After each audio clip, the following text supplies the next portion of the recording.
Hello, this is Jolly Wombat from Xeon, and this is an overview of heroes in ShopTitans. The game does a really poor job of going over how to actually equip your heroes properly, and a lot of the factors that play into making sure that your heroes are the best that they can possibly be. This causes a lot of confusion for folks who don't understand there's a lot more to the hero system than there appears to be at first glance. And it causes a lot of confusion, and people don't really use heroes as well as they could, which limits them for quests, guild events, selling items in shop, net worth, you name it. Heroes really play a big factor into this. So we want to quickly go over some of the basics on that. To start with, let's pull up one of my heroes. We're going to use this little guy here, the level 28 ninja. He's going to be our test case. As you can see, he has no equipment on him right now. He has 3 sets of skills on him, 1, 2, and 3. And he is starting out a base power level of 3039 with nothing else on him. A very quick overview of some of the stats here, just so you know what we're talking about. Total power is represented by this little gold star icon. And this is kind of a very brief, at-a-glance overview of how well your hero can do. It is not the end-all, be-all. Take this number with a grain of salt. It does not necessarily mean an extremely high number that your hero will be completely awesome. Even some low numbers of this value may still not reflect the fact that your hero can do awesome in quests. It's just kind of a suggestion overview.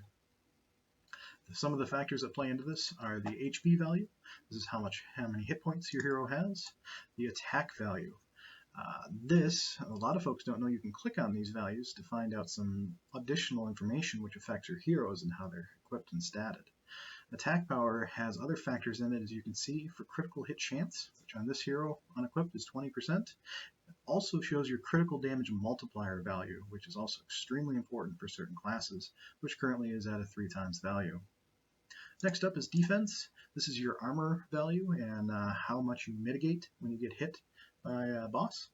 Also included in this that's hidden is the threat rating. Threat rating is your aggro and how much hatred you pull from bosses and encounters during instances there. The higher your threat rating, the more likely it is the boss is going to hit you. This is not a good thing for squishy classes like spellcasters, ninjas, things like that, because they're very low hit points and very low armor. On the flip side, however, tanks, things like that, knights, barbarians, things like that, tend to want a very high threat rating because they have the armor and hit points to absorb those kind of hits, and you want them to take that versus your squishier classes. So you want them to have a very high threat rating. Certain things can play into your threat rating for your equipment. Skills can have an effect on this, as well as certain enchants, but that we'll go over in a later video. Last up, we have evasion. It's pretty self-explanatory. Certain classes excel at this, like ninja-type classes, dancers, things like that. And that just means how likely it is for them to evade any incoming damage that happens. And this value cannot go above 75%. The most important factor that we have for heroes is their elemental affinity and how high it is. All heroes will have a different elemental affinity. Ninjas tend to have or always have a elemental affinity of darkness, but every other hero class out there has different requirements, and we can take a quick look at what that is here. You can see them before you even get the heroes. So here's our hero recruitment screen. So you can see each one of the main classes here, fighters, rogues, and spellcasters, has their subclasses, soldiers, barbarians, knights, rangers, samurai, and berserkers. And you see the little icon here for fire, water, wind, light, another fire, and nature. Those are the elemental affinities that each hero subclass needs and what they specialize in. So back to our hero in question here. What we're going to do is show you the effect of equipping this hero how you might think it should be equipped. I have legendary gear, epics, things like that. I'm going to equip him with what looks to be the best stuff out there. Hey, it's a legendary. It's got to be good, right? Looking at this list, that's the best armor we could put on him. This hood looks like it's the best. Epic enchanted gloves, legendary enchanted boots, and a legendary enchanted ring. As you can see, our total power here has gone up significantly. We're at 9,700 now, whereas we started out just at 3,000. So we've gained 6,000 total points here, and that's pretty awesome. You might think you're done. Our hero's all set, he's ready to go. The problem, however, is that we didn't pay any attention to the elemental affinity when we equipped our gear and chose it, so it's still at a value of 0. What this does, however, is elemental affinity plays into skills, which is the other majorly important thing for heroes. The skills are what really define your hero and what he or she can do. They are chosen randomly, besides the first one, which is always going to be the same skill for the same hero classes. But beyond that, you randomly get assigned between 1 and 4 total skill classes there. They are randomly assigned from a fairly significant list of skills.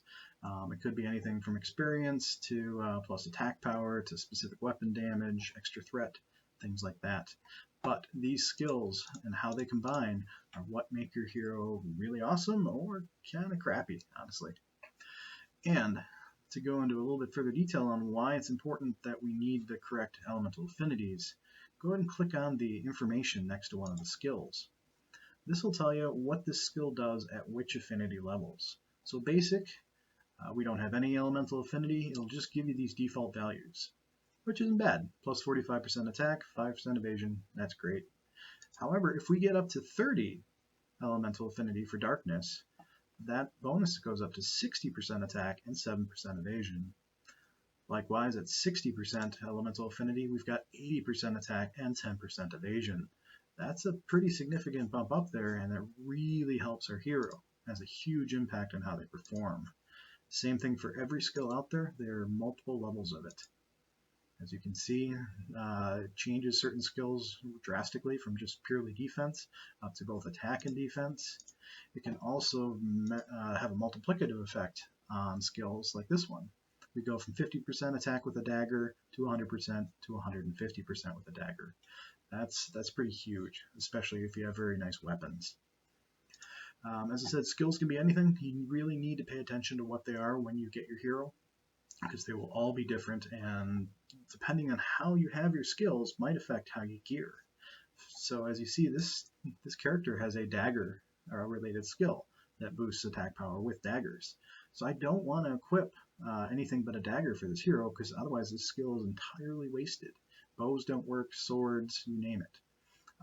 Opposite of that, if they have the crossbow skill, you don't want to put anything but a crossbow or related bow if they have that skill, things like that, because that massively decreases your total power. But looking back here, now that we know about the skills and elemental affinity, let's take a look at our attack power. We're at about 9,700. Let's go ahead and unequip this hero again with all this really nice equipment that we have on him. That looks pretty, but doesn't have any elemental affinity. And let's equip him properly this time in a real set. Let's grab the dagger with shadow on it. We'll grab the pumpkin armor with shadow, even though it's less in stats overall than our better set. It's going to help us much more. Here's our harvester's hood with shadow. And you can already see with just 3 set pieces equipped here, our total power is already above what we were at before with an entire set equipped of legendaries, epics, and flawless. So we've already gained way more benefit off of even lesser gear than what we had before, far cheaper by far, and we're already doing better. Let's continue on here.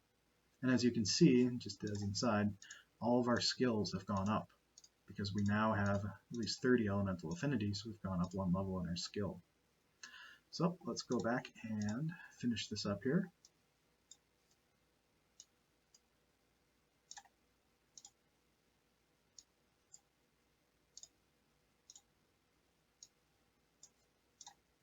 Watch that.